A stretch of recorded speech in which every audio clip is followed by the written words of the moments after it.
FM. The night comes alive. বিশ্বাস করা না করাটা আপনার ব্যাপার। আসসালামু আলাইকুম রাসেল ভাই, আমি জানি আপনি সবসময় ভালোর দলে, তাই আর জিজ্ঞেস করলাম না কেমন আছেন। প্রথমে ভূত FM এর সাথে এবং এখন ভূত.com এর সাথে, কিন্তু আবেগ একটুও বদলায়নি। অনেকদিন থেকে লিখবো ভাবছিলাম, কিন্তু সময় করে উঠতে পারছিলাম না। কিন্তু আজ বসে পড়লাম। আমি আমার নাম উল্লেখ করছি না। ঘটনাটি ব্রাহ্মণবাড়িয়া সদরের একটি বাসা কেন্দ্রিক। আমাদের বাসা বানানোর কাজ চলাকালীন সময়ে আমরা একটি নতুন বাসায় উঠি। আমি আগে আমার বাসার বর্ণনা তুলে ধরছি। বাসাটি ছিল অনেক পুরনো, 3 তলা। আমরা ছিলাম তার 2 তলাতে। বাসাটির 2 তলার সাথে লাগালাগিভাবে একটি 1 তলা বাসা ছিল। 1 তলা বাসাটির ছাদ আমাদের বাসাটির 2 তলার সাথে লাগানো ছিল, মানে অল্প দূরত্বে। বলে রাখা ভালো, পাশের বাসার ছাদের ওপর একটি রুম ছিল যা সবসময় তালা লাগানো অবস্থায় থাকত।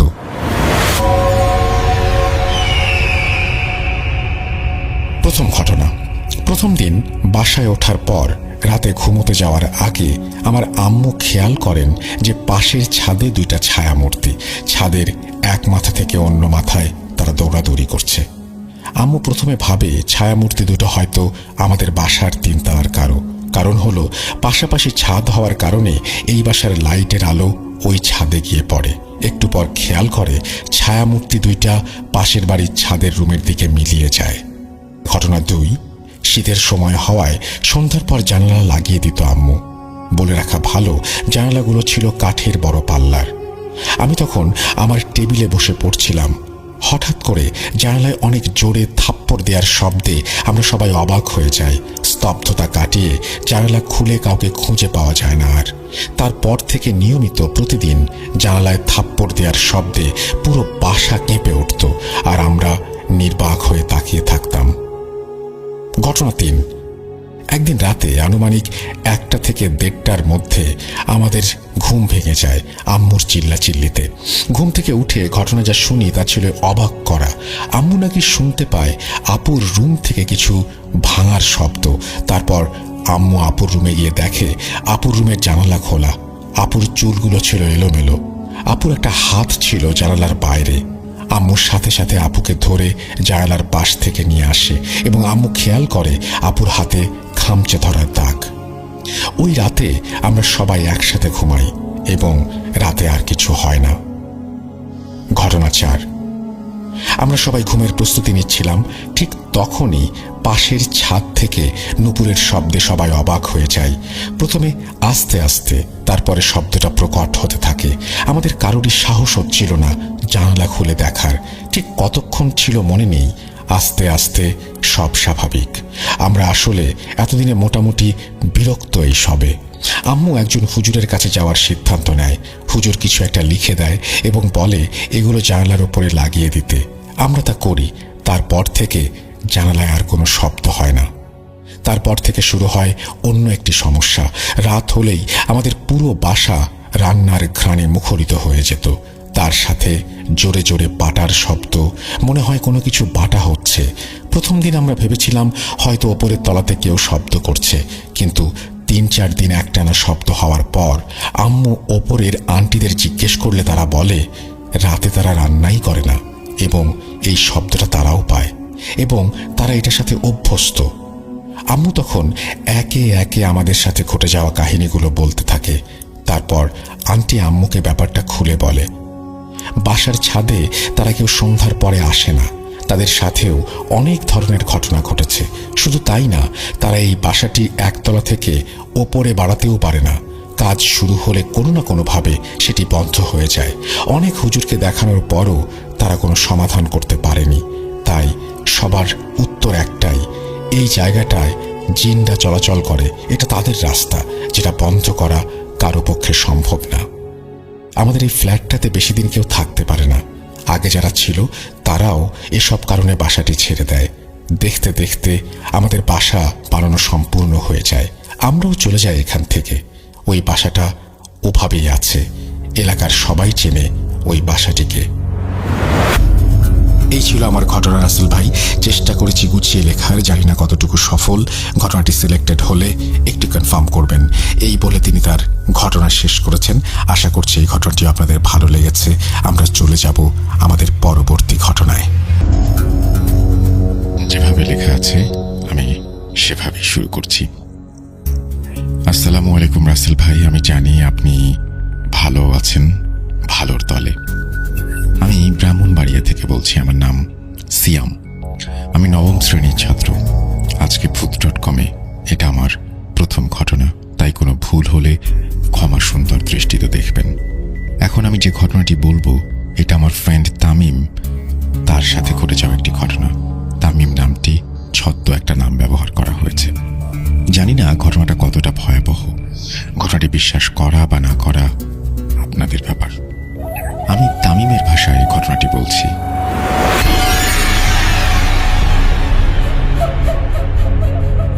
সময়টা 2012-র শেষ এবং 2013-র শুরুর দিকের ঘটনা। আমার বয়স তখন 5 বছর। আমরা গ্রামের বাড়িতে থাকতাম। আমার লেখাপড়ার জন্য আমরা গ্রাম থেকে ব্রাহ্মণবাড়িয়া শহরে এসেছিলাম 2012 সালের 29 ডিসেম্বর। তখন আমি ছোট, নতুন শহরে আসছিলাম। সবকিছুই নতুন ছিল আমার জন্য। ঘটনা 1। সময়টা 2012-র 29 ডিসেম্বর থেকে 2013-র 5 জানুয়ারির মধ্যে কোনো একটা সময় হবে। তখন অনেক রাত। আম্মু ঘুমাচ্ছিল।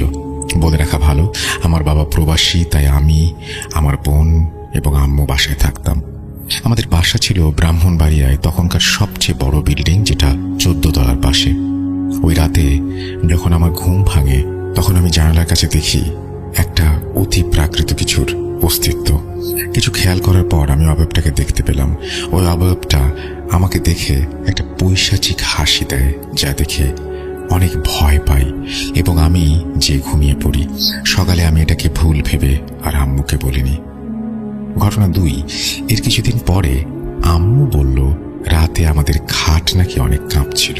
প্রথমে আম্মু ভেবেছিল ভূমিকম্প, পরে পাশে খেয়াল করে দেখতে পেল অন্য কোনো কিছু নড়ছে না। তখন আম্মু কিছুটা ভয় পায় এবং দোয়া কালাম পড়ে ঘুমানোর চেষ্টা করে। ঘটনা 3। এর পরের দিনের ঘটনা, দ্বিতীয় দিনের মতোই আবার এই ঘটনাটি ঘটল।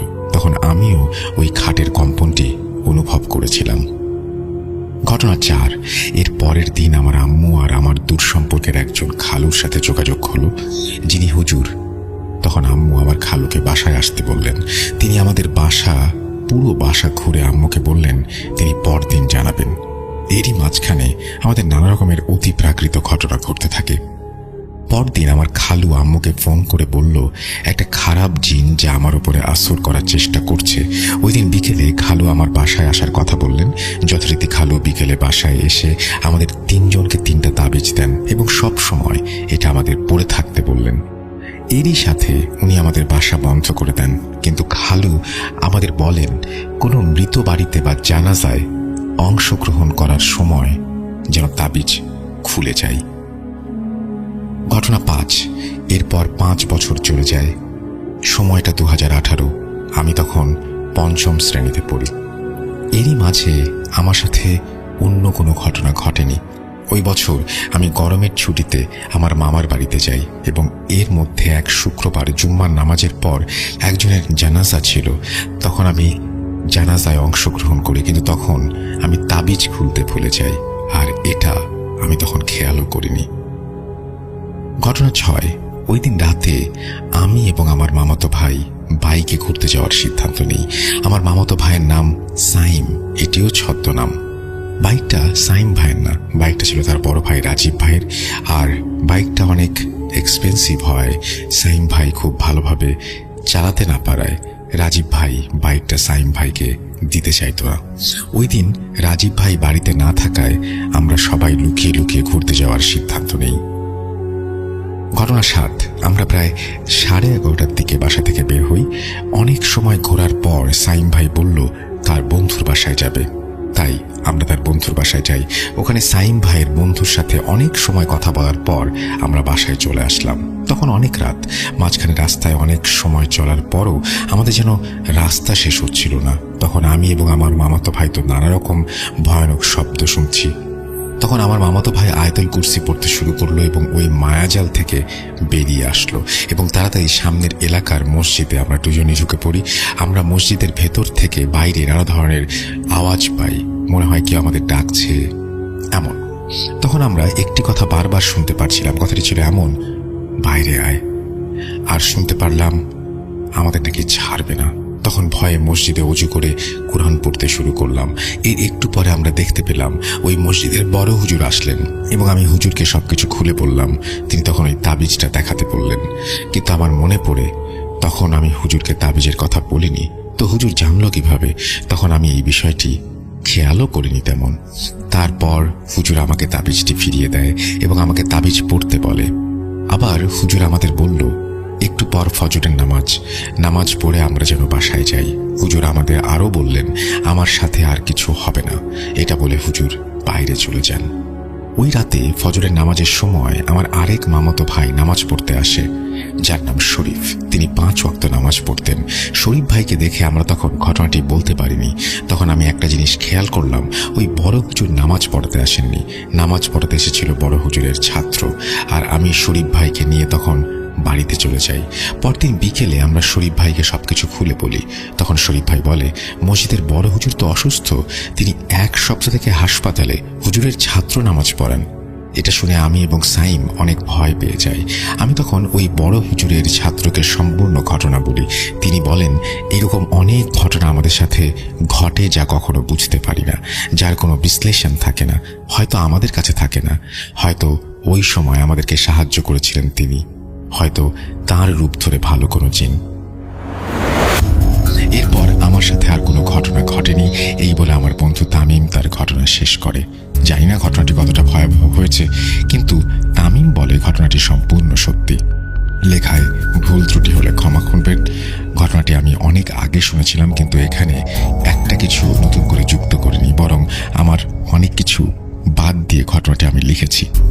আমার নিজস্ব নাম্বার না থাকায় আমি নাম্বার দিতে পারলাম না। রাসেল ভাই, আপনাকে ধন্যবাদ এত সুন্দর করে ভূত.com-এর মাধ্যমে আমাদের ভয়ের জগতে নিয়ে যাওয়ার জন্য। দীর্ঘদিন চলুক ভূত.com, পাশে আছি। থ্যাংক ইউ ভেরি মাচ, আপনাকে অনেক ধন্যবাদ। আশা করছি পরবর্তীতে আপনি ঘটনা পাঠাবেন। আমরা চলে যাব আমাদের পরবর্তী ঘটনায়।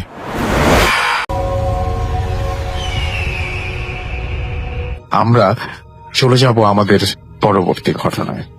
ধন্যবাদ রাসেল ভাই। রাসেল ভাই, এখন যে ঘটনাটা বলবো এটা আমাদের রাজবাড়ির ঘটনা। এটা আমাদের রাজবাড়ির যে ভৌত স্টিমরা ওরা এই ঘটনাটি পাঠিয়েছে।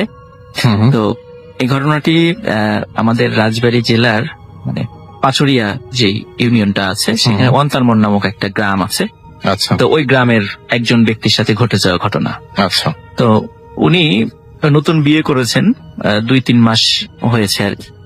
তো হঠাৎ রাতের বেলা উনি দেখলেন, মানে ঘুম ভেঙে দেখলেন ওনার স্ত্রী পাশে নেই।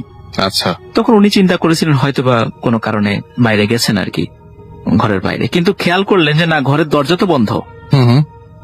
তখন উনি মনে হলো তার একটু ঘরটা খুঁজে দেখিতেও কোথাও আছে কিনা। তখন একটু কৌতূহল হয়ে ঘর খুঁজে দেখলেন, না কোথাও নাই, কিন্তু ঘরের ভিতরে দরজা বন্ধ। তো উনি বিষয়টা খুব ভীত হলেন এবং তাড়াতাড়ি করে দরজা খুলে বাইরে গিয়ে ওনার বাবার যে ঘর ছিল, ভাইদের যে ঘর ছিল, তাড়াতাড়ি তাদেরকে ডাকলেন, বললে যে আমার স্ত্রী তো ঘরে নাই, এই ঘর তো ভিতর থেকে বন্ধ ছিল, কোন দিক দিয়ে গেল? তখন সবাই মানে তন্ন তন্ন করে খুঁজেছে, কিন্তু কোথাও পাওয়া যায়নি। তখন তার বাবা বলল যে তুমি এক কাজ করো, তুমি সকাল হলে শ্বশুর বাড়িতে যাও, শ্বশুর বাড়িতে গিয়ে দেখো যে বৌমা ওখানে গিয়েছে কিনা। আচ্ছা। তখন চিন্তা করেন, হ্যাঁ এটা একটা ভালো আইডিয়া, ওখানে গিয়েছে কিনা একটু খোঁজ নেই। কিন্তু সবার কাছে একটা চিন্তার ব্যাপার ছিল যে ভিতর থেকে দরজা লাগানো, কিন্তু সে কিভাবে গেল? এটা হতেও পারে হয়তো কোনোভাবে সে রাগ করে গেছে, এরকম হতে পারে, কিন্তু তার সাথে রাগারাগির কোনো ঘটনাই ঘটেনি গত 2-3 মাসে। তো যাই হোক, সে পরের দিন সে তো যেহেতু একটু দিনমজুর ছিল, সে বিকালের দিকে অন্তার মোড় থেকে তার শ্বশুরবাড়ির দিকে যাত্রা শুরু করে। তো রাসেল ভাই শ্বশুরবাড়ি যে জায়গাটা, সেই জায়গাটার নাম হচ্ছে জমিদার ব্রিজ। আচ্ছা। তো গোয়ালন্দ মোড় থেকে একটু আগে খানখানাপুর নামক একটা জায়গা আছে, ওইখানে ওই জমিদার ব্রিজটা, মানে নাম হয়ে গেছে আর কি জমিদার ব্রিজ। আচ্ছা। ওখানে ব্রিজ এখন ওইভাবে নাই। তো উনি যখন মানে ওনার শ্বশুর বাড়িতে আসছেন, হেঁটে আসতে রাসেল ভাই অনেক সময় লাগে, আর দূরত্বটা প্রায় 10 থেকে 12 কিলোমিটার মাঝখান দিয়ে আসলে পারে। তো উনি হেঁটেই আসছেন, হেঁটে আসার পরে শ্বশুর বাড়িতে আসতে আসতে রাত 10টা বেজে যায়। তো শ্বশুর বাড়িতে এসে যখন বিষয়টা বলে যে এরকম হঠাৎ করে রাত্রেবেলা তো পাচ্ছি না, তারপরে এখানে আসছে কিনা, তখন বললো যে না তো, সে তো এখানে আসে নাই। আচ্ছা। তখন মানে শ্বশুর বাড়ির লোকজন দেখলো যে তার মেয়ে যে নাই, এটা ঠিক যেভাবে অবাক হওয়ার কথা ছিল সেরকম ওরা অবাক অতটা হচ্ছেন না। অবাক হলো না। আচ্ছা। এটা দেখে উনি নিজেই অবাক হলেন। কি স্বাভাবিক, ব্যাপার খুবই যে স্বাভাবিক। তার মেয়ে নাই, একটু শুনলে তো সে ভয় পাবে, কোথায় Right. গেল, কিন্তু তারা ওইভাবে অবাক হলো না, বিষয়টা একটা মামুলি ব্যাপার হিসাবে নিল। আচ্ছা। তো এটা উনি নিজে প্রশ্ন করে, নিজের মনের কাছে প্রশ্ন করে কোনো উত্তর খুঁজে পেল না। জি। তারপরে শ্বশুরবাড়ি থেকে বললো যে তুমি চিন্তা করো না, হয়তো চলে আসবে, তাড়াতাড়ি চলে আসবে। তাহলে এতটুকু বলে তাকে বিদায়, মানে সে বলে আজকে থেকে যাও, বলে যে না আমি আজকে চলে যাই, বাসায় যেতে হবে। বলে যে এখন তো অনেক পথ রাতের বেলা। তখন বললো যে তারপর ইনস্ট্রাকশন দিয়ে দিল, উনি যেহেতু বারবার যেতে চাচ্ছিলেন, তো বললো যে তুমি যেই পথ দিয়ে এসেছো ওই পথ দিয়ে যাওয়ার দরকার নাই, ওটাতে দীর্ঘ পথ। আচ্ছা। একটা পথ দেখিয়ে দিলেন যে জমিদার আচ্ছা, ব্রিজ আচ্ছা, থেকে পাশ দিয়ে আর একটা রাস্তা, একটা স্কুল আছে, ওই স্কুলের পাশ দিয়ে ভিতর দিয়ে একটা রাস্তা আছে বিলের পাশ দিয়ে, বলে এই রাস্তা দিয়ে গেলে পথ অর্ধেক হয়ে যাবে, মানে অনেক কম সময় তুমি বাড়িতে পৌঁছে যেতে পারো। আচ্ছা। তখন রাসেল ভাই ওনার শালা, যে বড় শালা, সে আসতে চাইলো সাথে, কিন্তু উনি বলেন না এত রাত্রেবেলা তোমার আসার দরকার না, আমি একাই যেতে পারবো। আচ্ছা। তো চাঁদনি রাত ছিল, উনি রাসেল ভাই রওনা দিয়ে দিলেন। তখন যখন যাচ্ছিলেন বিলের পাশ দিয়ে, উনি যখন হাঁটছিলেন হঠাৎ ফিল করলেন কিছু জন পাশ থেকে সাঁতার কেটে কেটে ওনার সাথে সাথে আসছে। আজব ব্যাপার। তো উনি যখন দাঁড়িয়ে পিছন দিকে তাকায় দেখে কিছুই নেই, পানি, তবে পানিতে একটু ঢেউ দেখা যাচ্ছে, মনে হচ্ছে যে মাত্র কেউ একজন ডুব দিয়েছে ওখানে, হালকা ঢেউ মনে হচ্ছে, উনি টের পাচ্ছেন। তো উনি আবার সামনের দিকে হাঁটা শুরু করলেন। যখন হাঁটা শুরু করছেন একটু পর উনি আবার ফিল করলেন পিছন থেকে কিছু জন একটা সাথে সাথে ওনার সাথে সাথে আসছে, আচ্ছা। ঠিক রাস্তার পাশে যে খালটা আছে আর কি, মানে বিলটা। তখন উনি এরকম 3বার ফিল করলেন, উনি নিশ্চিত হলেন যে হ্যাঁ আসলেই কিছু সাঁতার কেটে কেটে আসছে উনি পাশে, কিন্তু সেটা কি উনি বোঝার চেষ্টা করছিলেন। আরেকটু পর যখন রাসেল ভাই উনি ফিল করেন হ্যাঁ এবার আবারও সাঁতার কাটা শব্দ পাওয়া যাচ্ছে, উনি ঘুরে তাকিয়ে দেখেন যে একটা মানুষের মাথা, এবং সেই মাথাটা কোনো মেয়ে লোকের মাথা। আচ্ছা। এবং যেহেতু চাঁদনি রাত ছিল, উনি দূর থেকে দেখে ফেললেন যে মাথাটা দেখা যাচ্ছে এটা ওনার স্ত্রীর মাথা। তো উনি মানে প্রচন্ড ভয় পেলেন যে কি ব্যাপার, আমার ওয়াইফ এইখানে এই সাথে সাথে আমার সাথে এরকম একটা পরিবেশে আসার কথাই না, এরকম আসার কথাই না।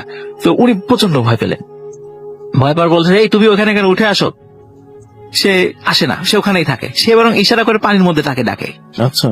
তখন উনি চিন্তা করলেন যে এটা ব্যতিক্রম কিছু, এটা স্বাভাবিক নয়, যেহেতু ওনারা গ্রামের লোক, দিনমজুর, রাতের বেলা অনেক সময় কাজ করতে হয়, তখন এই ঘটনাগুলোর সাথে না ওনারা শোনেন বা অভ্যস্ত কিছু কিছু বিষয়ের সাথে, কিন্তু উনি বুঝতে পারলেন যে এটা স্বাভাবিক কোনো ঘটনা নয়, Right. এটা নিশ্চয়ই অস্বাভাবিক কোনো ঘটনা। রাসেল ভাই ওইটা উনি পাত্তা দিলেন না, উনি সোজা হাঁটা শুরু করলেন। কিছুক্ষণ পরে দেখলেন না এখন আর সাঁতারের শব্দ শোনা যাচ্ছে না, এখন মনে হচ্ছে পিছন থেকে কেউ হেঁটে আসছে। কিন্তু রাসেল ভাই ভেজা শরীরে মানুষ যখন খালি পায়ে হেঁটে আসে মাটির উপর দিয়ে, তখন এক ধরনের শব্দ হয়, মানে বোঝা যায় যে হয়তো বা ভেজা শরীরে কেউ হেঁটে আসছে। উনি ফিল করলেন ওনার পিছন থেকে মনে হচ্ছে ভেজা শরীরে কেউ হেঁটে আসছে, ওরকম শব্দ। উনি পিছন দিকে তাকিয়ে দেখেন ওনার স্ত্রী ভেজা শরীরে আসছে, বলে যে এই আমাকে নিয়ে যাবি না। আচ্ছা। তখন উনি তখন ভয়ে দেয় দৌড়। তো দৌড় দেওয়ার পরে উনি ফিল করেন পিছন থেকে ওই জিনিসটাও দৌড়াচ্ছে, কিন্তু উনি পিছন দিকে তাকান নাই। আচ্ছা। তো দৌড়াতে দৌড়াতে ওই যে স্কুলের কথা বলেছিলাম আর কি, ওখানে আমার পাশে স্কুল আসে, ওই স্কুলের কাছে যখন চলে আসে, স্কুল মাঠ আছে, তখন উনি দেখলেন যে যখন ওই বিলটা পার হয়ে উনি চলে আসছে, তখন তার ওই পানি টানি কিছু নাই। তখন উনি দেখলেন পিছন থেকে একটা গাড়ির শব্দ। তো ওই সময়, এখন তো এটা দেখা যায় না আর কি, ওই সময় ওই অঞ্চলে ঘোড়ার গাড়ি চলতো। আচ্ছা। মানে একটা, মানে আমরা যেই দেখি এখনো গ্রাম অঞ্চলে দেখা যায় ঘোড়ার গাড়িগুলো, দেখা যায় একটা ঘোড়ার গাড়ি আসছে, কিন্তু গাড়িতে কোনো চালক নেই, কারণ চাঁদনি রাত তো দেখা যাচ্ছে। চালক নাই, ঘোড়ার গাড়িটা মানে ঘোড়াটা দৌড়াচ্ছে, গাড়ি নিয়ে আসতেছে। তখন উনি চিন্তা করেন হয়তো বা রাতের বেলা কোনো বাসার থেকে কোনো মালিকের ওই ঘোড়া ছুটে গেছে, গাড়ি সহ হয়তো দৌড়াচ্ছে। উনি চিন্তা করলেন যে এক কাজ করি, ঘোড়াটাকে থামিয়ে ওই গ্রামের পথের দিকে ঘুরিয়ে দিই, কেন এদিকে কোন দিক দিয়ে চলে যাবে, কোন দিকে চলে ঠিক ঠিকানা নেই। কিন্তু উনি চিন্তা করেন যে ঘোড়াটাকে যে ঘুরিয়ে দেবো, যদি কোনো লোক আমাকে চোর ভাবে, যদি কেউ এসে, তখন তো এই অঞ্চলে যেহেতু আমাকে কেউ চেনে না, তখন আমি একটা বিপদে পড়বো। উনি কিছু বললেন না, উনি দেখলেন যে ঘোড়ার গাড়িটা মানে সোজা দৌড়ায় চলে গেল। কিছুক্ষণ পর রাসেল ভাই উনি শব্দ পেলেন যে পিছন থেকে আর একটা গাড়ির শব্দ, আচ্ছা, আর একটা গাড়ি আসছে। এবং উনি তাকিয়ে দেখলেন যে হ্যাঁ, এইবারের গাড়িটাও খালি একটা ঘোড়া, কিন্তু গাড়ির পেছনে মনে হচ্ছে কিছু রাখা, সাদা কিছু দিয়ে ঢেকে রাখা আর কি। এবং ওনার কাছে প্রচন্ড দুর্গন্ধ লাগছে আর কি। মনে হচ্ছে যে মানুষ বা কোনো মানে জীবিত কোনো প্রাণী যদি মরে যায়, পচে গেলে যে দুর্গন্ধ হয়, এরকম গন্ধটা আসছে। এবং গন্ধটা আস্তে আস্তে খুবই তীব্র হচ্ছে। আচ্ছা, গাড়িটা যখন কাছে চলে আসলো, উনি দেখলো যে ওই গাড়িতে 3টা লাশ মানে সাদা কাপড় দিয়ে ঢেকে রাখা। ওই এই ঘোড়ার গাড়িটা ওই 3টা লাশ নিয়ে দৌড়ে চলে যাচ্ছে। তখন উনি চিন্তা করলেন যে আবার হয়তো ওনার সাথে কিছু ঘটছে, যেটা ঘটতে চলেছে। তখন একটু পরে রাসেল ভাই আবার একটা গাড়ির শব্দ পেলেন। যখন গাড়ির শব্দ পেলেন, উনি পিছন দিকে তাকেন, এইবার গাড়িটা একজন চালক আছে।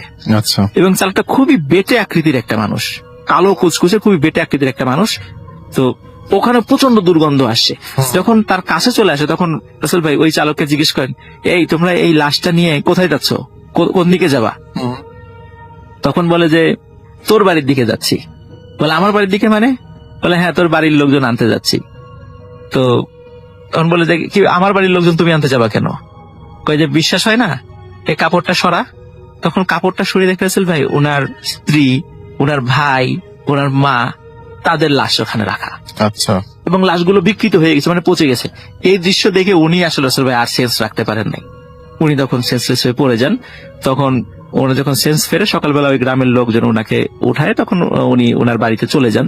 রাসেল ভাই বাড়িতে যাওয়ার পর যখন সব ঘটনা খুলে বলেন, স্বাভাবিকভাবে গ্রামের রাস্তা দিয়ে আসতে গেলে এই ধরনের ঘটনা ঘটতেই পারে। তো রাসেল ভাই ওই দিন রাত্রে হঠাৎ মনে হলো উঠানে প্রকাণ্ড একটা শব্দ। সবাই দরজা খুলে বের হয়ে দেখে ওনার স্ত্রী উঠানে পড়ে আছে। তো ওনাকে যখন জিজ্ঞেস করে তুমি কোথায় গিয়েছিলা, বলে আমি কিছুই জানি না। আচ্ছা, কোথা থেকে আসলা তাও সে বলতে পারে না। তো এরকম নাকি রাসেল ভাই মাঝে মাঝেই ওনার স্ত্রী হঠাৎ ঘর থেকে নাই হয়ে যেত, মানে অদৃশ্য হয়ে যেত। আবার 3-4 দিন পরে হঠাৎ উঠানে একটা প্রকাণ্ড শব্দ হতো। তো এইটা বিষয় হলো রাসেল ভাই ওনাকে ওনার পরিবারের পরবর্তী ওনার পরিবারের সাথে যোগাযোগ করে জানা যায় যে ওই জিন সম্প্রদায়ের কোন কিছু আর কি।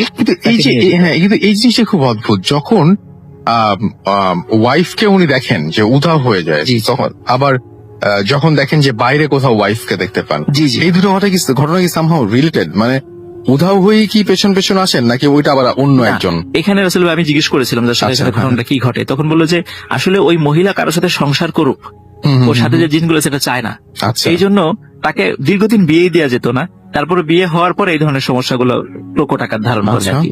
এই জন্য উনি যখন রাস্তাতে আসছিলেন, ওই মহিলার সাথে যে জিনগুলো দুষ্টু জিনগুলো ছিল, ওরাই তার হাজবেন্ডকে ভয় দেখানোর চেষ্টা করছিল আর কি। তো ওই কারণে যখন পরবর্তীতে ওনার ওই মেয়ের ফ্যামিলিতে গিয়ে যখন বললেন যে আপনার মেয়েকে পাওয়া যাচ্ছে না, এই জন্য ফ্যামিলির লোকজনরা খুব বেশি অবাক হয় নাই, জানে যে এই ধরনের ঘটনা আগেও ঘটেছে, তাকে পাওয়া যাবে। আসলে ভাই অনেক চিকিৎসা করা হয়েছিল, মানে দীর্ঘদিন চিকিৎসা করার পরে আল্লাহর রহমতে এখন তারা ভালো আছে, এখন আর ওই সমস্যাটা নাই, এখন তারা জীবিত আছে আর কি। বাড়ি হলো অন্তারমঠ তাদের রাজবাড়িতে।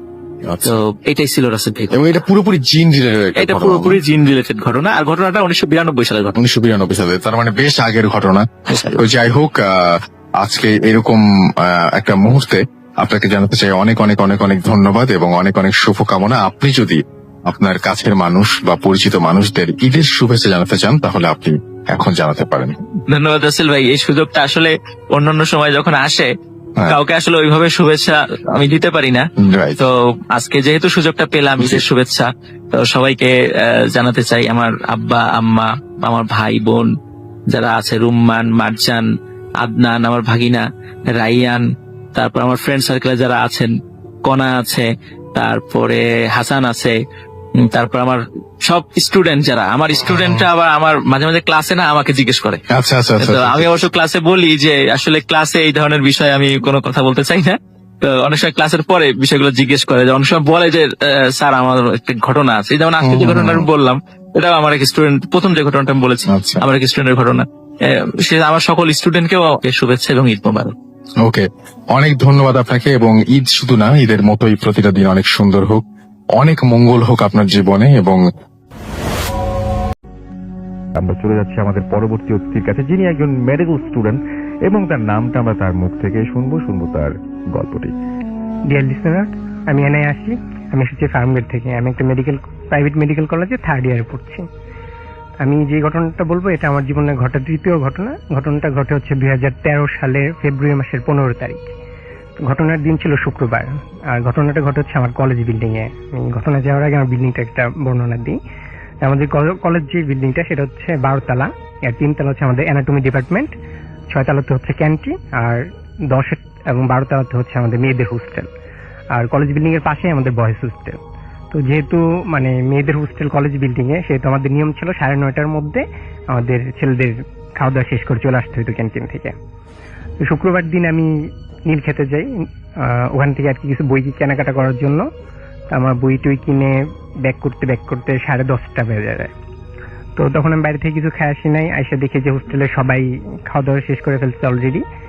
তো আমি একাই গেলাম খাওয়ার জন্য। তো নিচে দারোয়ান আঙ্কেল ছিল, উনি বললো যে মামা এত লেট হয়েছে কেন? তাই আমি ওকে বললাম যে নীল খেতে গেছিলাম, ওখানে একটু দেরি হয়ে গেছে। তো উনি কিছু বললো না, আমাকে গেট খুলে দিল। আমি সোজা চলে গেলাম 6 তলায় ক্যান্টিনে। তো ওখানে মান্নান ভাই ছিল, উনি আমাদের ক্যান্টিন বয়। তো উনি আমাকে সবকিছু ব্যবস্থা করে দিল। আমি খাওয়া দাওয়া শেষ করতে করতে আমার 11:30 বাজছে। 11:30 আমি খাওয়া দাওয়া শেষ করে আমি 3 তলায় নামলাম, যেখানে আমাদের অ্যানাটমি ডিপার্টমেন্ট।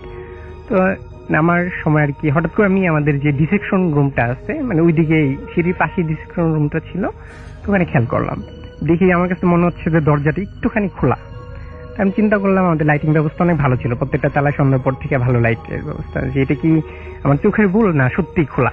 শুধু এটা আর কি দেখার জন্য দরজার সামনে গেলাম, গিয়ে দেখি যে না, দরজাটা অল্প একটু খোলা। তা আমার মনে তখন কোনো ভয় নেই আর কি। নর্মালি আমি দরজাটা ধরে একটা ধাক্কা দিয়ে দরজা খুলে ফেলছি, আস্তে আস্তে খুলে একবারে খুলে ফেলছি। দরজা খোলার পর দরজা বরাবর বাইরে থেকে যে লাইটের আলোটা যায়, টোটাল সাদা আলোটা, আমি একদম ক্রিস্টাল ক্লিয়ার দেখতে পাইলাম যে আমাদের 2টা ডেড বডি, একটা হচ্ছে মেল ডেড বডি, একটা ফিমেল ডেড বডি। আমাদের ঠিক মেল ডেড বডিটা দাঁড়ায় আছে, উনি এরকম পজিশনে দাঁড়াইছে যে ধরেন একটা শব্দ হলে একটা মানুষ ঘাড় ঘুরায় পিছনে তাকায় না, ঠিক ওরকম ভাবে দাঁড়ায় আছে। আমার চোখটা সরাসরি ওনার চোখের দিকে।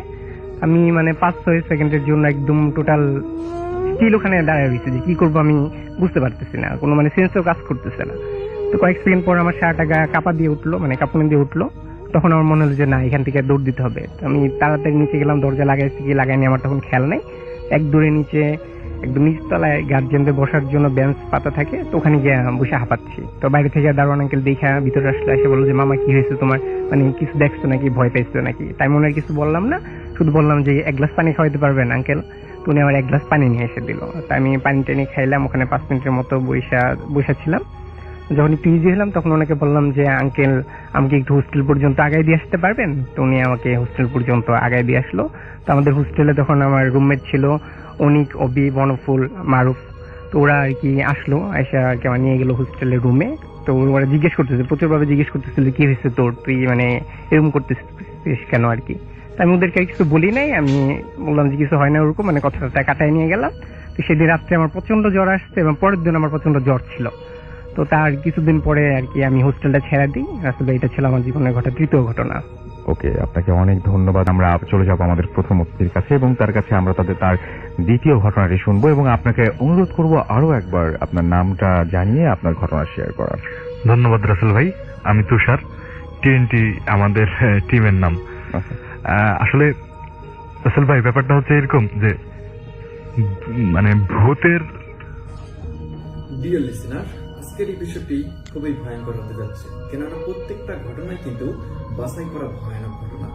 আপনারা বাছাই করা ভয়ানক ঘটনাগুলো পছন্দ করেন বলে প্রতিনিয়ত আমি এই ঘটনাগুলো নিয়ে রাত 10টা বাজে হাজির হই, যাতে করে আপনারা খুব সহজে শুনতে পারেন। তাই বলবো, যারা প্রতিনিয়ত এই ধরনের ঘটনাগুলো শুনতে চান তারা অবশ্যই এই চ্যানেলটি সাবস্ক্রাইব করে নেবেন। তাহলে চলুন আমরা প্রত্যেকটি ঘটনা শেষ পর্যন্ত শুনে আসি। কি আছে বা ভূত মাথায় চাপছে এমনটা, আমি যেটা বলতে চাচ্ছি, ভূত না দেখে আমাদের দম নাই, ব্যাপারটা হচ্ছে এরকম।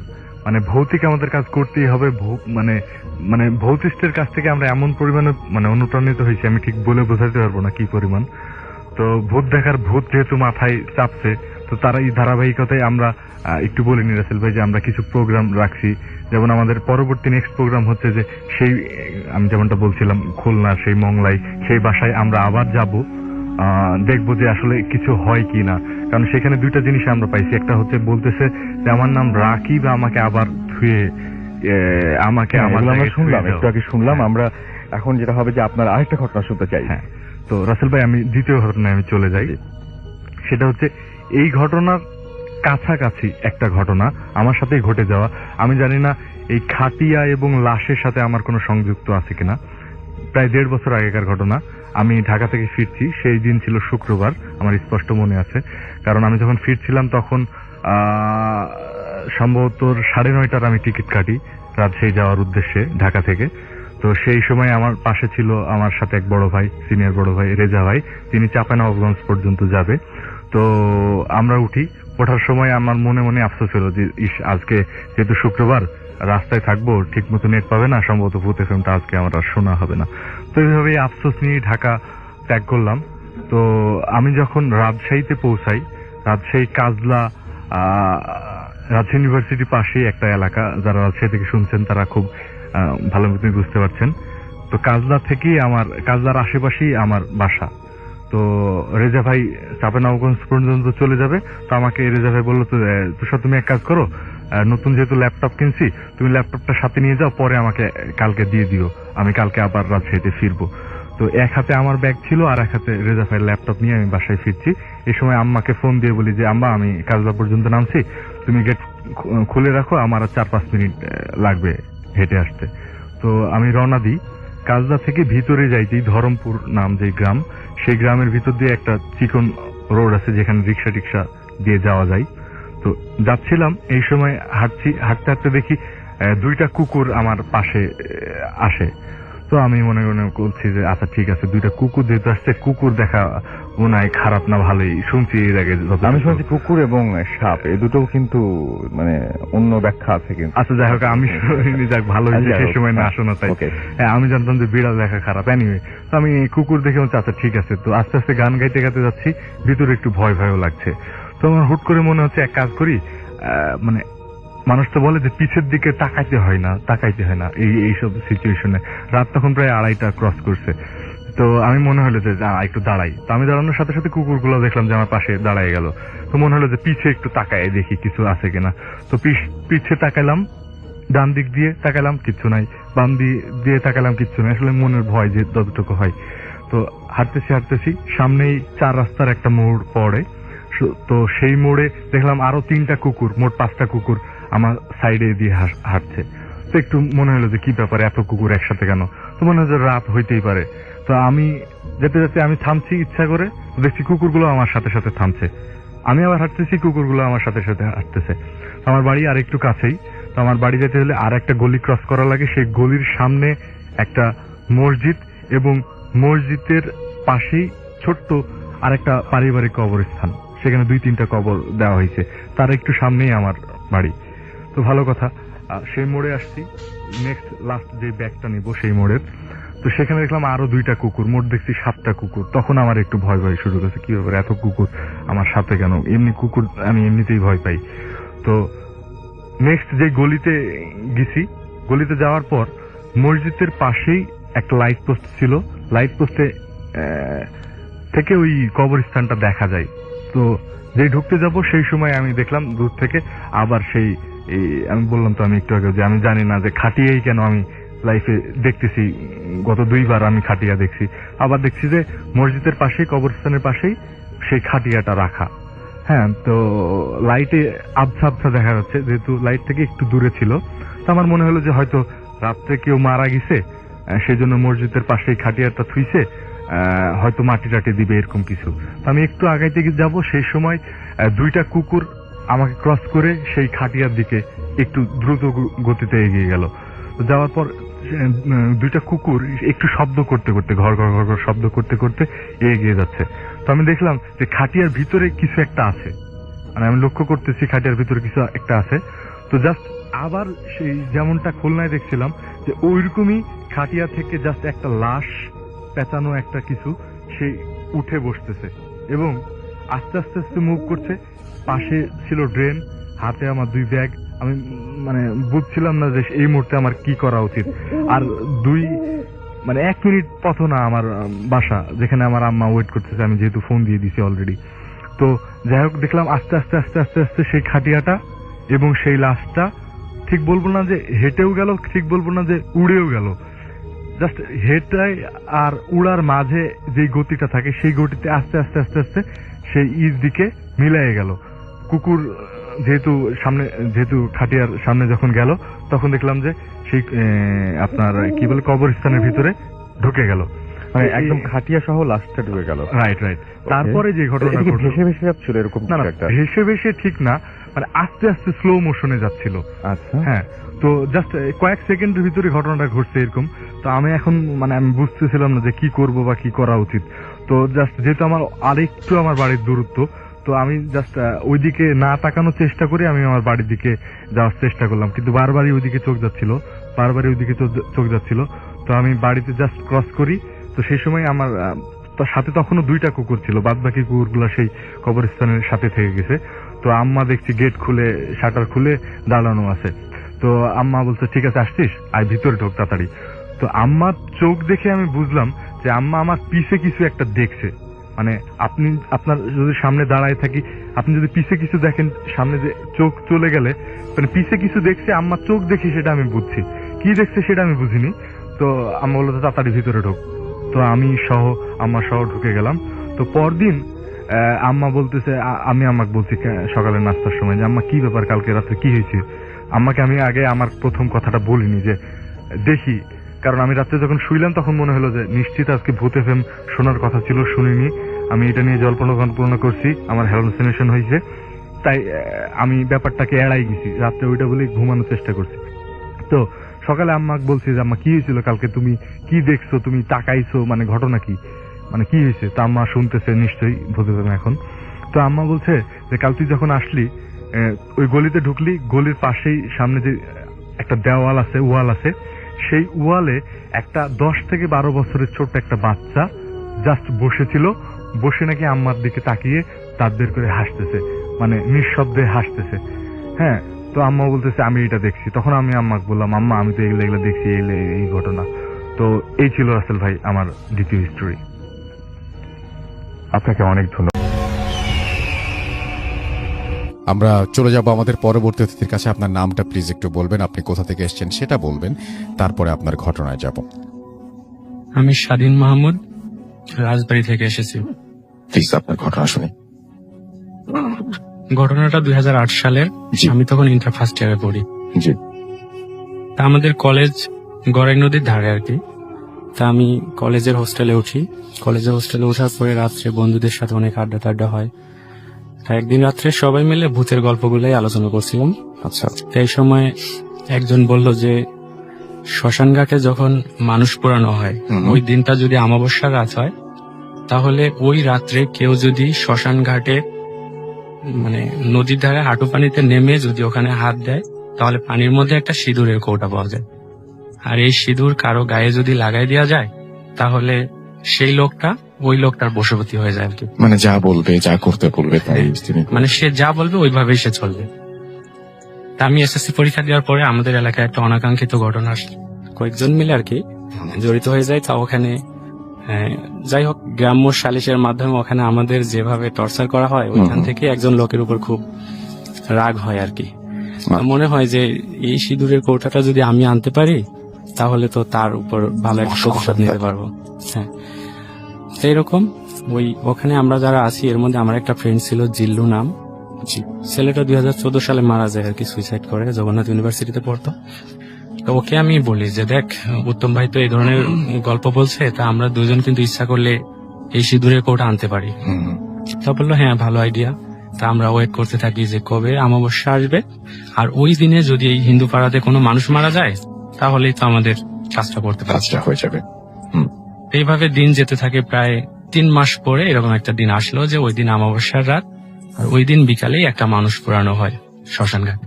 কলেজ থেকে অল্প একটু দূরে গড়াই নদী, ওই নদীর ধারে আর কি শ্মশান ঘাট। তা আমরা দুইজন রাত 1টার দিকে আর কি কলেজ থেকে বের হই, হোস্টেল থেকে বের হই। বের হওয়ার পরে শ্মশান ঘাটের উদ্দেশ্যে যাই। তা ওখানে যাওয়ার পরে দেখলাম যে বিকালে যে মানুষটাকে পোড়ানো হয়েছে আর কি, জি। তা ওনার কাঁথা বালিশ বেডশিট এইগুলো ওই যেখানে পড়ে তার পাশেই রেখে গেছে। আমরা ওইদিকে তাকাইলাম, তাকানোর পরে দেখি ওর মধ্যে কিছু একটা নড়াচড়া করতেছে। এইটা দেখার পরে এখন আমরা যাই হোক যেমনই হয় না কেন দুজনের খুব সাহস ছিল, এগুলা নিয়ে আমরা হাসি তামাশাই করতাম যতই ভৌতিক কাহিনী এগুলো হোক না কেন। তা নড়াচড়া করলে তা ও আর কি সাথে সাথে চিৎকার করে একটা, আমিও করি চিৎকার করে দুজন একটু পিছনে ফিরে চলে আসি। আসার পরে আবার ওইদিকে তাকায় দেখি যে না, ওইটা একটা পাখি, হুতুম পেশা, অনেক বড় একটা পাখি। এই পাখিটা ওখান থেকে আর কি আমরা যখন দেখলাম যে একটা পাখি ওরকম নড়াচড়া করতেছে, তারপরে আমরা ওই হাততালি দিলাম, ওইটা উড়ে চলে গেল ওখান থেকে। তারপরে দুজন আবারও গেলাম ওখানে। যাওয়ার পরে যেখানে মানুষটা পুরাই রাখা হয়েছে ছাইটাই ওখান থেকে নদীতে ভাসায় দেওয়া হয়, ওইখানে কাগজের ফুল দিয়ে কিছু একটা ওখানে বানানো, ওইটা আর কি আকৃতিতে বুঝাইতে পারতেছি না। আচ্ছা, তা এখন প্রথমে আমরা দুজন একসাথে, কারণ যেহেতু দুজন গেছি আর বলছি যে যাই করবো না কেন দুজন একসাথে করবো। তো দুজন একসাথে হাঁটু পানিতে নামলাম। নামার পরে ওই পানির মধ্যে মাটিতে হাত দিয়ে অনেকক্ষণ চেষ্টা করলাম, কিন্তু না, কোনো সিঁদুরের কৌটা নাই, কিছুই নেই। তো তখন আমরা দুজনই চিন্তা ভাবনা করলাম, দুজনই কথা বলতেছি যে মনে হয় একা আসতে হবে, দুইজনে কাজ হবে না। বললাম চল আমরা আজকে চলে যাই, কালকেও তো অমাবস্যা আছে, কালকে একজন একজন করে আসতে হবে, তুই আসবি অথবা আমি আসবো। ও বললো আচ্ছা ঠিক আছে। তারপর আমরা ওই রাত্রে চলে আসি, ওই দিনে আর কোনো কিছু হয় নাই। তা পরের দিন ওকে বললাম, ও বললো যে না রে ভাই, ওখানে একা যাওয়ার মতো পরিস্থিতি নাই, দুইজন যাওয়া একটা সাহসের ব্যাপার, কারো সমস্যা হলে আরেকজন দেখতে পারে। এখন আমার তো চিন্তা অন্যরকম, যে আমি যে উদ্দেশ্যের জন্য এখানে আসলাম, তো সে এক রাত্রে ঘুরে আসলাম, আর আজকে অমাবস্যার পরে আবার কবে অমাবস্যা আসবে, তারপর ওই দিন মানুষ পুরানো হবে কিনা, এরকম চিন্তা ভাবনা করে দেখলাম যে না, আমি আজকে যাবো, যাওয়াই কপালে। এরপরে ওই সময় তো ইন্টার সেকেন্ড ইয়ারে যারা পড়তো ওদের পরীক্ষা শেষ হয়ে যাওয়ার কারণে হোস্টেল মোটামুটি ফাঁকা ছিল। আমার রুমে তখন আমি একা, যে কারণে ওই রাত 1:30টার দিকে হোস্টেলে আমার রুমটা তালা দিয়ে আমি বের হয়ে পড়ি। শ্মশান ঘাটের ওখানে যাচ্ছি আর কি, শ্মশান ঘাট থেকে একটু দূরে খেয়াঘাট আছে একটা, খেয়াঘাটের পাশ দিয়ে যেতে হয়। তার কাছাকাছি চলে গেছি, ঠিক এই সময় দেখি যে যেখানে মানুষ পোড়ায় আর মানুষ যারা পোড়াইতে আসে ওরা সাধারণত ওখানে একটা চৌকি বানানো আছে, ওইখানে এসে রেস্ট টেস্ট করে। একটা মানুষ পোড়াতে তো প্রায় 2-3 ঘন্টার ব্যাপার লাগে, কাঠ খড়ি দিয়ে ওখানে পোড়ানো হয়, কারেন্টে পোড়ানোর কোনো সুযোগ নেই। তো তারপরে দেখলাম যে ওই চৌকির উপরে একজন মানুষ বসে আছে, সাদা জামা কাপড় পরা, মনে হচ্ছে পাঞ্জাবি পায়জামা, মানে দূর থেকে যেটা আর কি আমার কাছে মনে হচ্ছে। তা আমি ভাবছি এত রাত্রি এইখানে একজন মানুষ বসে আছে, কি উদ্দেশ্য হতে পারে, বা আসলেও মানুষ কিনা। তা আমি ওই একটু দূর থেকেই ফলো করতেছি ওনাকে, যে আসলে উনি মানুষ নাকি অন্য কিছু। দেখতে কেমন ছিলেন উনি? দেখতে নর্মাল মানুষ, কিন্তু অনেক ফর্সা। নর্মালি ইউরোপ আমেরিকায় যেরকম দেখা যায় মানুষগুলা অনেক ফর্সা, সাদা চামড়া, একদম সাদা। অন্ধকার রাত, অমাবস্যার রাতের মতো একটা রাত্রেও আমি স্পষ্ট দেখতে পারতেছি একদম ফর্সা একটা মানুষ চৌকির উপর বসে আছে। আমি ওখান থেকে প্রায় 20-25 মিটার দূরে আর কি। আর যেহেতু নদীর ধারে আঁকা বাঁকা রাস্তা, গাছপালা আছে, যে কারণে ওই আমাকে দেখতে পারবে না এরকম একটা পজিশনে আমি দাঁড়াই। তো আমি ভাবলাম যে দেখি উনি ওখানেই দাঁড়ায় থাকে নাকি চলে যায়। তা কিছুক্ষণ পর দেখি যে না, উনি ওখানে বসেই থাকে। তারপর ওখান থেকে একটু সামনে এসে হাঁটাহাঁটি করে আবার ওখানে যে বসে। তখন চিন্তা করলাম যে রাত তো এইভাবে শেষ হয়ে যাবে, আর আমি এত কষ্ট করে আসলাম একটা উদ্দেশ্য নিয়ে, এখন এইটা যদি আমি এখান থেকে খালি হাতে ফিরে যাই তাহলে তো আমার কষ্টটাই বৃথা হয়ে গেল। তা ভাবলাম যে না, কিছু একটা করতে হবে, দেখি। এরপরে আমি ওই পাশে একটা ঢিল ছিল, ইটের টুকরা একটা আর কি, ইটের টুকরা, ওইখানে ওই সময় আর কি ওই লোকটা ওই চৌকি থেকে উঠে ওই যেখানে মানুষ পোড়ানো হয় ওই জায়গা দিয়ে ঘুরতেছে। কি করতেছে ওই বোঝা যাচ্ছে না, শুধু দেখা যাচ্ছে যে ঘুরতেছে। তা আমি ওই ইটের টুকরাটা নিয়ে ওই চৌকির উপরে ঢিল ছুড়ি আর কি। তা ঢিল ছুড়লে পরে ওখানে যাওয়ার ওইটা পরে একটা শব্দ হয়, শব্দ হওয়ার পরে উনি আশপাশে তাকাইতে হবে, ওখানে এসে আবার বসে। তো তখন আমার মনে হলো যে উনি তো মানুষ ছাড়া অন্য কিছু হলে তো চলে যেত এখান থেকে। তো তখন আমার একটু সাহস হয় যে না, আমি যেতে পারবো, কোনো সমস্যা নেই। পরে আমি ওখানে যাই, ওখানে যাওয়ার পরে উনি আমাকে দেখে মোটামুটি সে প্রচন্ড রাগী ভাব আর কি, বলতেছে তুমি এখানে কি করতে আসছো, এত রাত্রে কেন আসছো, মানুষের এত সাহস থাকা ভালো না। আমি বলতেছি যে আমি ওনাকে দাদু বলতেছি, যে অনেক বয়স্ক মানুষ তো, বলছি দাদু আমি তো একটা কাজে এখানে আসছিলাম, তা আপনি কোথায় যাবেন, আর এত রাত্রে আপনি এখানে বসে আছেন কেন। তা বলতেছে আমি এখানেই থাকি, আমার অনেক কাজ আছে এখানে, তুমি যেখান থেকে আসছো চলে যাও। মানে ওনার কথাগুলা এরকম ছিল যে মনে হচ্ছে যে আমি অনেক বড় একটা অপরাধ করে ফেলছি, প্রচন্ড রাগ আর কি আমার উপর। আচ্ছা, তা আমি বলছি যে আমি এখানে একটা কাজে আসছি দাদু, আমি কাজটা করে যাবো, আপনি কোথায় যাচ্ছেন বলেন, যদি জায়গা না চেনেন কোন দিক দিয়ে যেতে হয় আমি বলে দিচ্ছি। আমার ওই 2-3 গ্রাম পরেই আমার বাড়ি, আর আমি এখানে মনসুর আলী কলেজে লেখাপড়া করি। তা বলতেছে তুমি মনসুর আলী কলেজে লেখাপড়া করো, ওখানে চলে যাও, তোমার অনেক বড় ক্ষতি হবে, বারবার বলতেছি তুমি চলে যাও, এই এলাকায় আর ভুল করেও রাত্রে কখনো এসো না। তারপর আমি বললাম যে দাদু আসলে আমি একটা কাজে আসছিলাম, শুনছি যে এইখানে শ্মশান ঘাটে নাকি অনেক কিছু পাওয়া যায়, বিশেষ করে রাত্রে যেদিন অমাবস্যার রাত্রে যেদিন মানুষ পোড়ানো হয় ওই দিন আর কি। তা উনি বারবার আমাকে বলতেছে আচ্ছা তোমাকে বলছি না যে তোমার এখান থেকে চলে যেতে। তারপরে আমি বলছি আপনি কে, আপনার বাড়ি কোথায়, আমি তো আপনাকে চিনি না। আমি তো বললাম যে ভালোভাবে কথা বলতেছি, আপনি হঠাৎ করে এত রেগে যাচ্ছেন। তো উনি বলতেছে তুমি বাজারে অমৃত সাহা নামে একজন লোক আছে, চেনো তাকে? আমি বলছি হ্যাঁ চিনি তো, কাপড়ের ব্যবসা করে। তাহলে যে হ্যাঁ। তো বলতেছে ওনার বাবাকে চেনো? তো আমি বলছি যে না তো, ওনার বাবাকে তো চিনি না, নামও জানি না। তা বলতেছে আমি ওনার বাবা। তা বলছি যে ওনার বাবা এত রাত্রে আসছেন, তো ওই যাকে পোড়ানো হয়েছে বিকালে সে কি আপনার আত্মীয়? তো বলছে যে তোমার এত কিছুই জানার দরকার নাই, আমি বলছি তুমি চলে যাও, আর একটা সেকেন্ডও এখানে দাঁড়াবে না। আমি বলছি যে আমি এত কষ্ট করে আসলাম এত দূর থেকে, তো আমার কাজটা আমি করে যাই, আপনার তো আমি কোনো ক্ষতি করতেছি না। এই কথা বলার পরে উনি আমার মানে মুখের উপর একটা চড় মেরে দেয়। তো চড়টা এরকম ভাবে মারে যে আমার মনে হলো একটা বাতাস এসে আমার মুখে লাগলো। আর একটা মানুষ যে একটা চড় মারবে সেখানে তো একটু চাপ লাগবে বা শব্দ হবে, একটা কোনো শব্দ নাই, কোনো চাপ নাই, কিন্তু যে মনে হচ্ছে যে কাটা জায়গায় মরিচের গুঁড়া বা লবণ ছিটাই দিলে যেরকম জ্বালা পোড়া করে আমার মুখটা ওইরকম পুড়ে যাচ্ছে। আমি অবাক হয়ে যাই, মানে ব্যথাও পাচ্ছি আবার অবাক হয়ে যাই যে এটা তো মানুষ হওয়ার কথা না, মানুষ একটা চড় মারবে।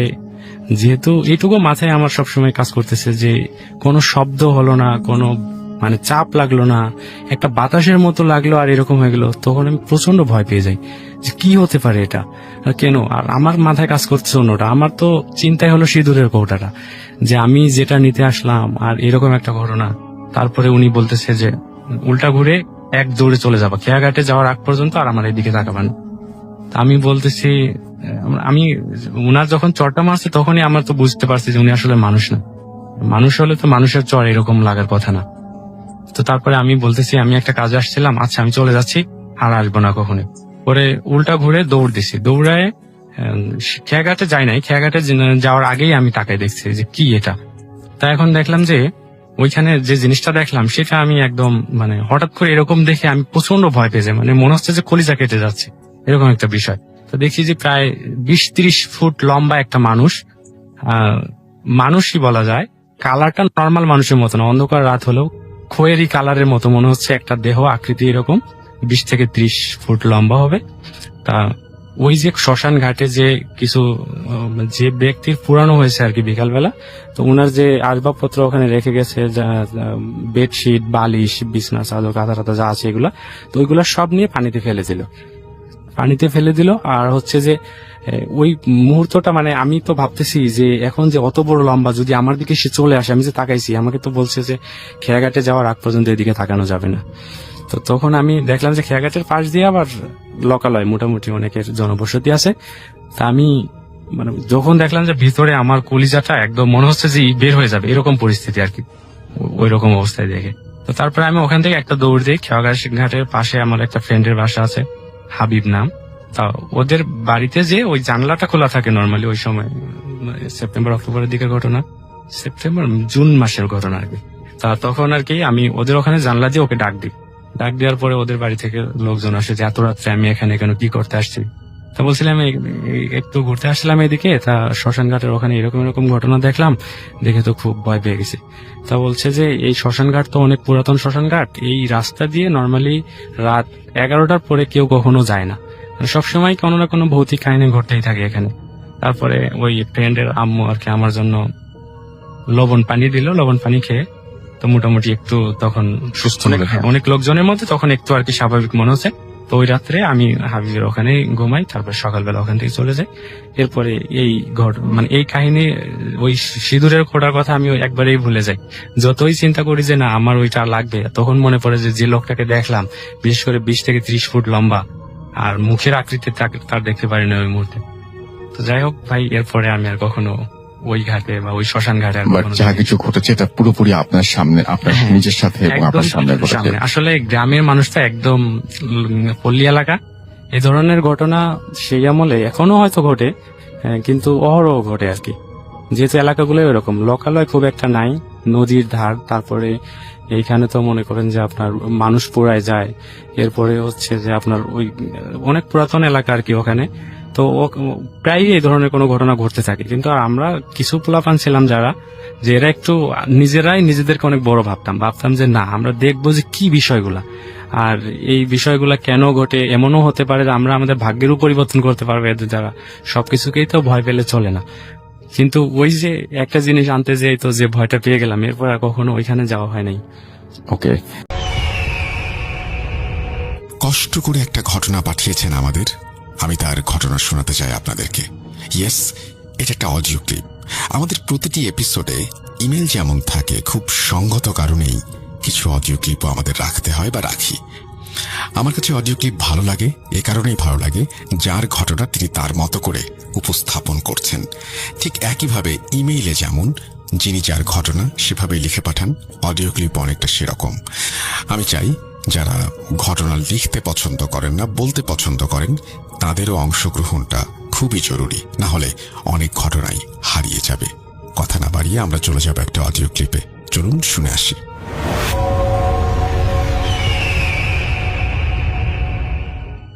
আসসালামু আলাইকুম রাসেল ভাই, আমার নাম নিলয় ছদ্মনাম। আজকে আমি একটা আমার জীবনের সাথে ঘটে যাওয়া ব্ল্যাক ম্যাজিকের একটা ঘটনা শেয়ার করতে চাচ্ছি। যদি ভালো লাগে তাহলে অবশ্যই শোনানোর অনুরোধ করব। স্টোরিটা 100% রিয়াল। ইভেন যদি আপনি প্রুফ চান তাও আমি দিতে পারবো, অনেক প্রুফ। তো ঘটনায় আমি শুরু করছি। ঘটনা হলো একটা ব্ল্যাক ম্যাজিক আমার সাথে এবং আমার ফ্যামিলির সাথে। তো ঘটনাটা শুরু হয় আমার আর্লি এজ থেকেই। তো আমি প্রথমে কে কিভাবে করেছে এটা বলবো, তারপরে এগুলোর কি ফলাফল হয়েছে আমাদের ফ্যামিলির সাথে বা আমার সাথে সেটা বলবো। তো আমি থাকি রাজশাহীতে, রাজশাহীর কোন একটা জায়গায়। তো আমি ক্লাস 9-এ পড়ি এবং যখন আমি ছোট আমার ফ্যামিলি, আমার আব্বুর দাদির বাসা হলো চাপাই। তো আমার আব্বুরা হলো 4 ভাই। তো আমার আব্বু আমার 3 ভাইয়ের চাইতে আমার আব্বু একটু সফল আর কি, যথেষ্ট আর কি উন্নতি করতে পারছে আর কি জীবনে। তো আমার জন্মের আগে থেকে এটা আর কি আমার দাদির বাসার কারোরই সহ্য হইতো না এই বিষয়টা, কি আমরা কেন এত সফল বা এরকম টাইপের কিছু।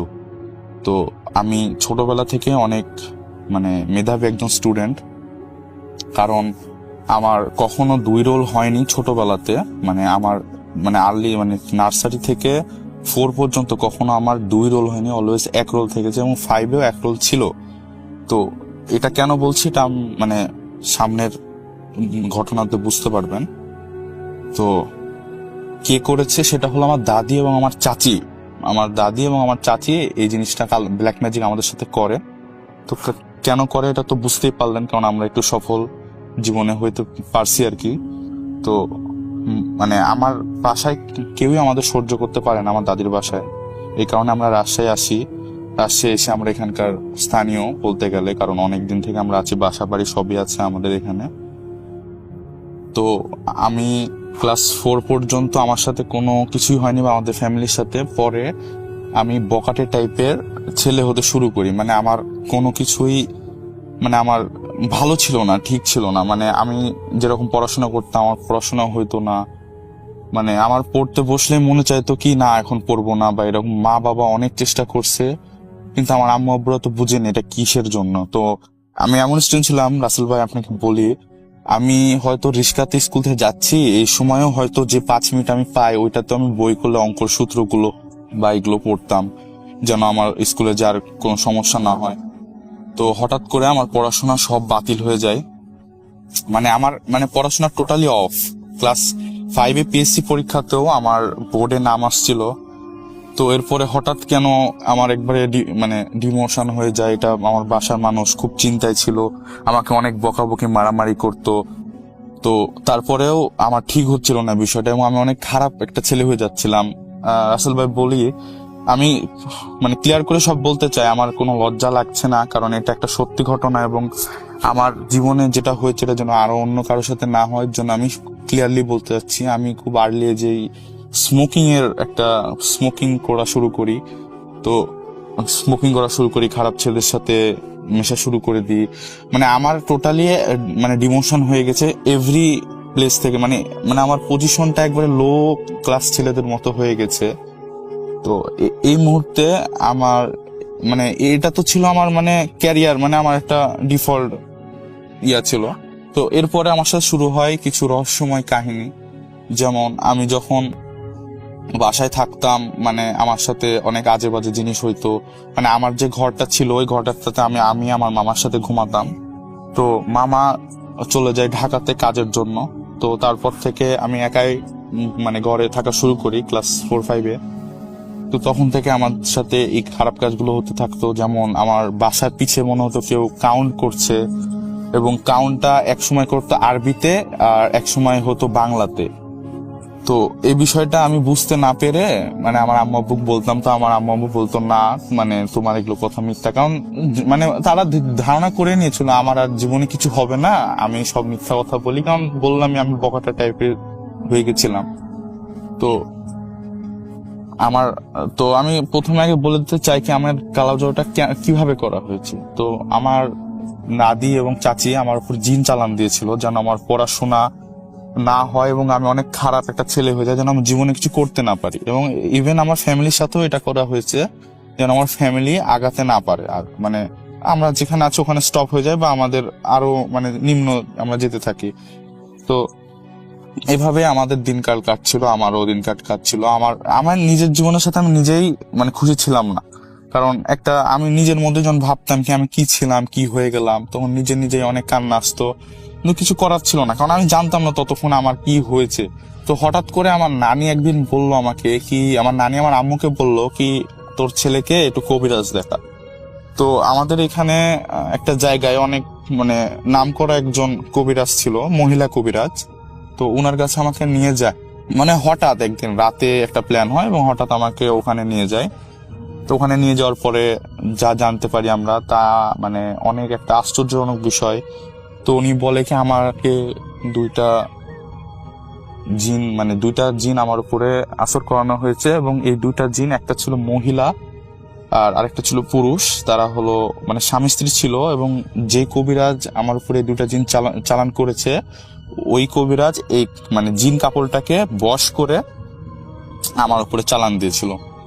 তো তাদেরকে মানে কিভাবে কি করা হয়েছিল, মানে তাদেরকে একটা জীবন দেওয়া হয়েছিল, মানে প্রাণীর একটা মানে প্রাণী বলি দিয়ে ওদের এটা দিয়ে আমাকে এই জিনের মানে আমার উপরে যেন জিন আসর করাতে পারে এভাবে ব্ল্যাক ম্যাজিকটা করা হয়েছিল।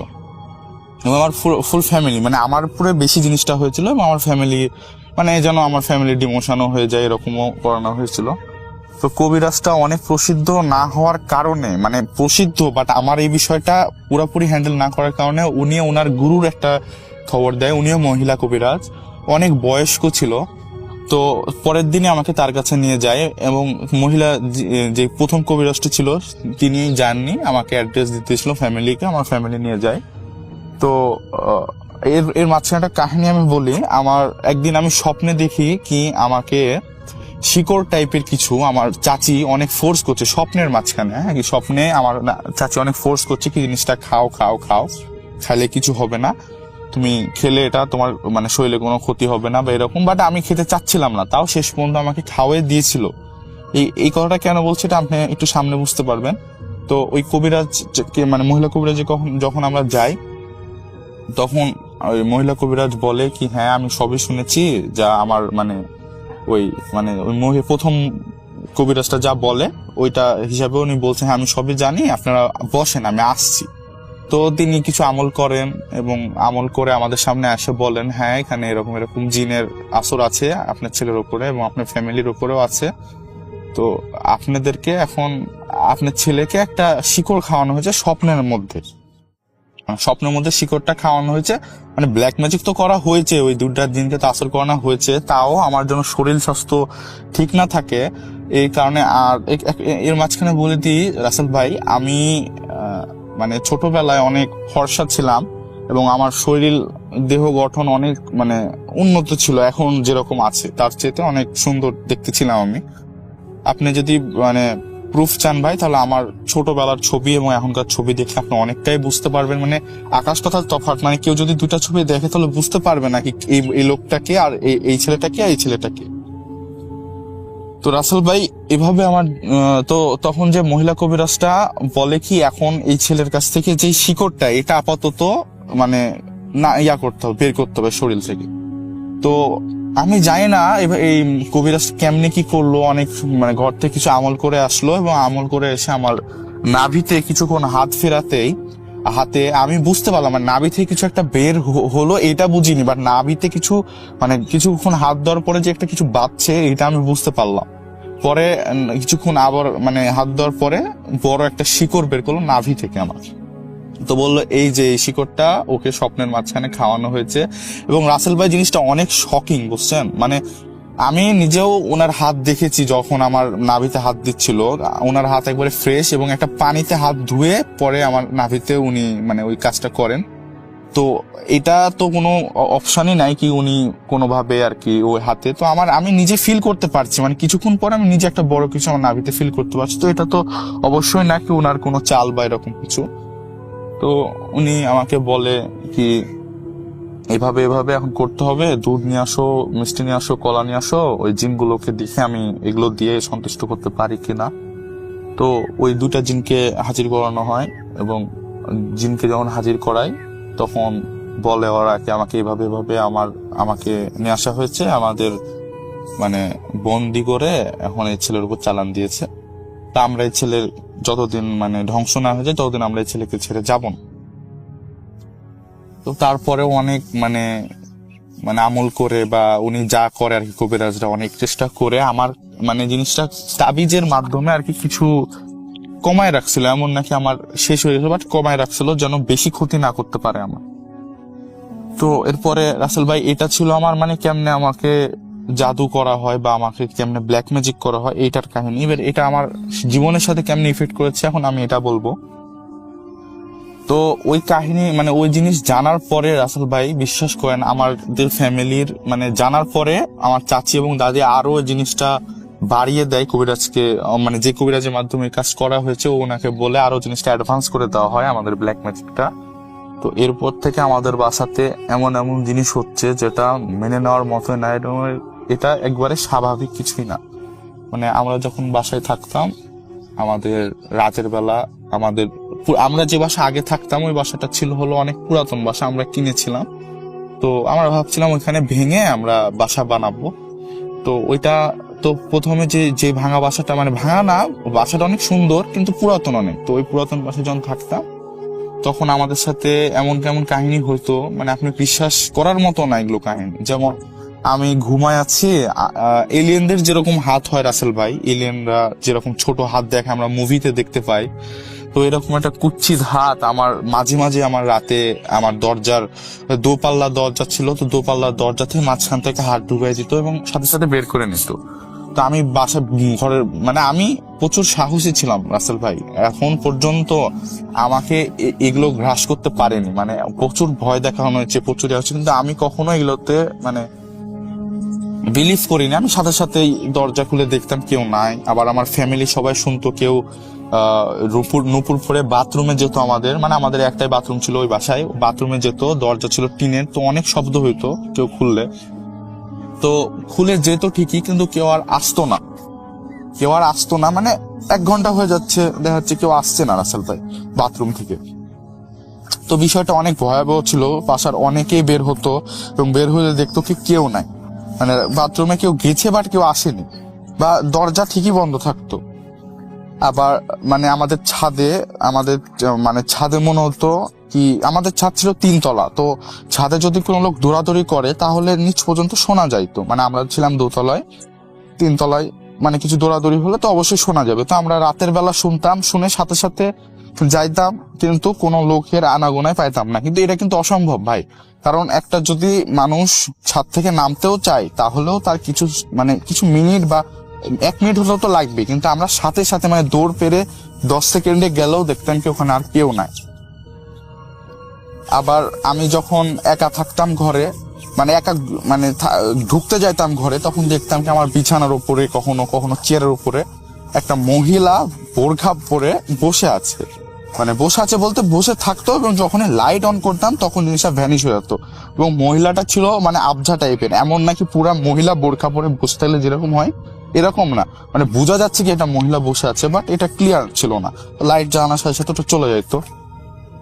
আর যেহেতু আপনাকে রাসেল ভাই আমি আগেই বলেছি আমি বকাটা টাইপের ছেলে হয়েছিলাম এবং স্মোক করতাম, তো আমার স্মোকের নেশাটা এরকম হয়ে গেছিল ক্লাস 6-7-এ কি আমি রাতের বেলায়, মানে অলওয়েজ রাতের বেলায় আমি 2টা-2:30-র দিকে বের হয়ে যেতাম স্মোক করতে। আমাদের এখানে দোকান আছে, ওই দোকান থেকে মানে সিগারেট কিনে স্মোক করতাম। তো আমাদের যেই দোকানটা মানে দোকানে যাওয়ার জন্য পথটা হলো 1/2 কিলোমিটার, তো আমি হেঁটে হেঁটে যাইতাম। এবং আমি কানে হয়তো আমার এয়ারপডসে হয়তো গান ছেড়ে দিতাম, অনেক সময় ভূত এফএম-এর আগের যেগুলো স্টোরি ওগুলো ছাড়তাম, অথবা ভূত.com-এর যেগুলো স্টোরি ওগুলো ছেড়ে আমি যাওয়া শুরু করতাম। তো মানে মাঝে মাঝে আমি দেখতাম আমাদের এখানে একটা কোয়ার্টার আছে, মানে সরকারি কোয়ার্টারের যেই খেজুর গাছে মানে একটা যদি কাপড় যদি একটা মানে ইয়া করা হয় রাসেল ভাই, একটু যদি মানে কাপড় যদি আপনি দেন গাছে পুরো লেপটায়, এবং ওটা যদি হাওয়াতে ভাসে পতাকার মতো লাগে, কিন্তু ওইটা আমি দেখতাম কি পতাকা ছিল, বাট মানে পতাকাটা কেমন লাগতো আবঝা, মানে ওই ব্লার করে দিলে যেমন লাগে না ওই রকম। তো এটা আমি দেখার সাথে সাথে চোখ নামাই দিতাম এবং আমার এয়ারপডসের নয়েজ ক্যান্সেলেশন অন করে আমি হাঁটা ধরতাম। ঠিক আছে, মানে আমার এটা কোনো প্রবলেম হইতো না, কারণ আমি বললাম আগে আমি অনেক সাহসী, আমি এগুলো অনেক কিছু দেখার ফলে আমার আর এগুলো কিছু মনেই হয় না। তো রাসেল ভাই একদিনকার ঘটনা বলি আমি বাসা থেকে বের হয়েছি স্মোক করার জন্য। তো আমি যেতে যেতে মানে জিনিসটা ফিল করি 2টা লোক বা 2টা পায়ের শব্দ, মানে 2টা লোক যদি পিছিয়ে হাঁটাহাঁটি করে, তো ওরকম শব্দ খুব আস্তে আস্তে, মানে এরকম না অনেক জোরে শুনতে পাচ্ছি আমি, আস্তে আস্তে আমার পিছে আসছে। কিন্তু এইরকম 2টা-2:30টার সময় কোনো লোকের রাস্তা দিয়ে আমার পিছিয়ে পিছিয়ে হাঁটার মানে কোনো লজিক হয় না, কারণ এটা তো ক্যাজুয়াল বিষয় কি 2টা-2:30টার সময় কে বের হবে, ঠিক না? তো আমি এটা শুনতে পারতাম, বাট আমি পিছিয়ে কখনো তাকাতাম না, কিন্তু কারণ সবাই জানে কি পিছে তাকালে হয়তো কোনো খারাপ কিছু হবে, আমি পিছে তাকাতাম না কখনো। কিন্তু যখন আমি মানে দোকানের কিছু সামনে চলে আসতাম, মানে রাস্তা যখন শেষ হয়ে যেত, রাস্তাটা ভাই ছিল পুরো অন্ধকার, আমি যে রাস্তায় যাইতাম দোকানে, তো কিছু সামনে যখন আলো দেখতে পাই বা তখন শব্দটা থেমে যায়। আর শব্দটা থামতো মেইনলি একটা বট গাছের নিচে, মানে বট গাছের নিচে একটা ডাবের ফ্যাক্টরি আছে, মানে ডাবের ফ্যাক্টরি বলতে ডাবের একটা কারখানা আছে, ওখানে ডাব আসে মানে আনলোড হয় এবং মানে ওখান থেকেই মানে মানুষে দেয় ডাব, মানে যারা ব্যাপারী। তো ওইখানেই মেইনলি শব্দটা থেমে যেত। তো এইভাবে মানে আমি নিজেকে এটা কন্ট্রোলও করতে পারতাম না, মানে যেহেতু আমার ভিতরে ভয় থাকতো না, কিন্তু আমি মাঝে মাঝে এরকম বের হয়ে যেতাম রাতের মাঝখানে। তো এইভাবে আমার জীবন কাটছিল এবং কবিরাজও কিছু করতে পারছিল না, মানে কবিরাজ জিনিসটাকে আটকে রেখেছিল কিন্তু কিছু করতে পারছিল না, মানে এই জিনিসটা একবারে ভ্যানিশ করতে পারছিল না দুইটা জিনিসকে আমার কাছ থেকে, আমার ফ্যামিলির কাছ থেকে। তো এবার আমি যখন বড় হয়েছি এবং ক্লাস 8-এ জিএসসি দিব, আমাদের জিএসসি বাতিল হয়েছে রাসেল ভাই, তাও একটা প্রিপারেশন তো লাগে। তো আমার একটা জিএসসি ছাত্র হিসাবে আমার যেটুক পড়া উচিত আমি তার 1%ও পড়তাম না, মানে আমি দিনে 1 ঘন্টাও আমি বইয়ে আমি মন টেকাতে পারতাম না। তো মানে বিষয়টা এমন, আমি পড়তে বসলেই আমার মনে হতো কি আমার মাথা ব্যথা করছে, মানে মাথা ফেটে যাচ্ছে। আমার বহু ডাক্তার দেখানো হয়েছে মাথা ব্যথার জন্য, বাট ওরা বলে মানে স্ক্যান করে বা অনেক পরীক্ষা নিরীক্ষা করে বলে মাথায় কোনো সমস্যা নাই, বাট এটা আমার মাথা ব্যথা করতো, মানে এমন করতো এটা মাইগ্রেনের পর্যায়ে চলে যেত, এমন মাথা ব্যথা করতো। তো ডাক্তারের কাছে গেলে বলতো না আপনার ছেলে নর্মাল, আপনার ছেলে কোনো অসুখ নাই, মাথা জড়িত কোনো অসুখ নাই। তো রাসেল ভাই এবার যখন আমার মাথা ব্যথা হতো তখন তো নর্মালি কেউ পড়তে মনোযোগ দিতে পারবে না, তো এইভাবে আমার এইটাও পড়া হয়নি। যেহেতু অটো পাস সেহেতু এবার বেঁচে গেলাম জিএসসিতে, কিন্তু এবার এসএসসিতে যাই না রাসেল ভাই, কি করতে পারবো না পারবো, তাও সর্বোচ্চ চেষ্টা করছি ভালোভাবে পড়াশোনা করা। আর আমি রাসেল ভাই যখন থেকে আমার সাথে এগুলো হওয়া কম হয়েছে, মানে এখন আমার যে কবিরাজ আমার সাথে আমার মানে কাজ করতো, সে কবিরাজ অনেকটাই এটা মানে বন্ধ করতে পারছে এবং অনেক মানে ওদের অনেক কিছু বলি দিয়ে বা অনেক কিছু উপহার দিয়ে ওদের থামানো আছে জিনগুলোকে। তো আমি এখন নিজের জীবনটাকে মানে পুরোটাই পরিবর্তন করে ফেলেছি। ইভেন আমার পার্সোনাল একটা ফোনও নাই, আমার যে ফোন ছিল ওইটা আমি বন্ধ করে আমার মায়ের কাছে জমা দিয়ে দিয়েছি যে আম্মু আমি আজকে মানে এখন থেকে আমি ভালো জীবন লিড করা শুরু করব। তো ক্লাস 8 পরে আমি যথেষ্ট মানে ভালো হওয়ার চেষ্টা করছি নিজের মাঝখান থেকেই, যেহেতু একটা মানে আমার যেটা ছিল ভিতরে ওইটা কিছুটা কম, মানে যে জিনগুলো যেগুলো আমার আসর করতো ওগুলোর যেহেতু কম, আমিও নিজের মাঝখানে বিষয়টা এরকম করে গড়ে নিয়েছি যেন আমাকে আর কেউ এরকম মানে না করতে পারে, জিনগুলাও যেন আমাকে কন্ট্রোল না করতে পারে। তো আমি সব থেকে আমার ভালো, এবং আমার যে এত স্মোকিং এর যে অভ্যাসটা ছিল সেটাও এখন আর নাই।